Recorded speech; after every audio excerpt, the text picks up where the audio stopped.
Hi everyone, welcome to another of our devotions. We're going to move on today into the 19th Psalm. I want us to look at the first 6 verses. And in this section, the psalmist David composes a beautiful anthem of praise to the creator of the universe.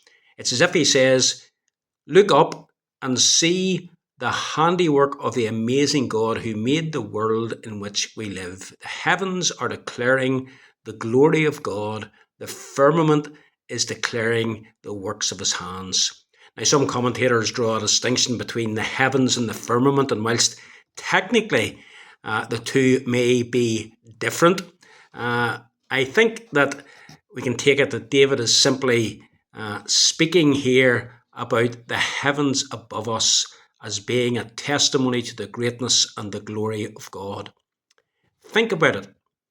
Think of the heavens on a clear, crisp autumn evening. Think of the multitude of the stars that one can see in the sky. Think of all the planets in our solar system. Each of those planets keeping its own distinct orbital path, each constantly travelling at the same speed, each of them covering the same territory each year, none of them moving closer nor further away from the other, and all of them remaining fixed in relation to the planet in which we live. Think of the constellations of the stars: Orion's Belt, Ursula Major and Minor, the Plough, the North Star that always gives us the direction north. What an amazing being God must be to create such a vast, such a varied and such a stable universe. Why is it that the planets and the millions and millions of stars don't collide with each other and cause chaos in the heavens above us?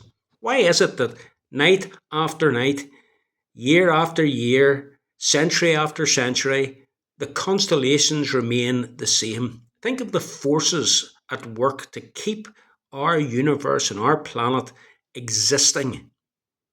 It's the amazing God. One day comes and goes. Night follows day. It has done for thousands of years, and it will do until the world comes to an end. All of this is testimony to the greatness of God, and it can be seen on every continent and every country. The message goes out to all the earth, says the psalmist. There's no place where the voice of this nature cannot be heard. In fact, in some countries in the world, the witness of the created heavens speaks much louder than other countries. I remember being in Africa and looking up at the night sky, and the stars in their multitude and in their brightness were far greater than anything I had ever seen back home in the United Kingdom. And what of the greatest object of wonder in our skies? The sun itself, this vast, massive ball of energy that heats our world and that keeps our planet going.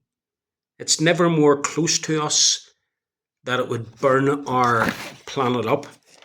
It's never further away from us that it would cause our planet to become nothing but a vast place full of ice.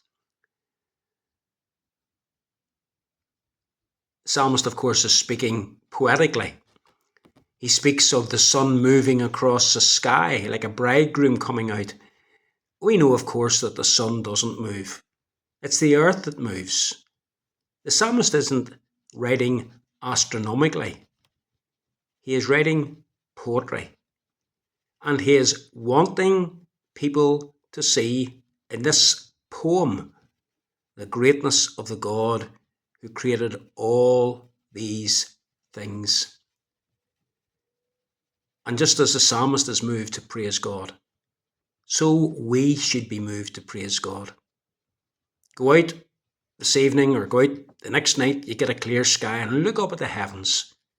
Think of the millions of stars. Think of all the planets.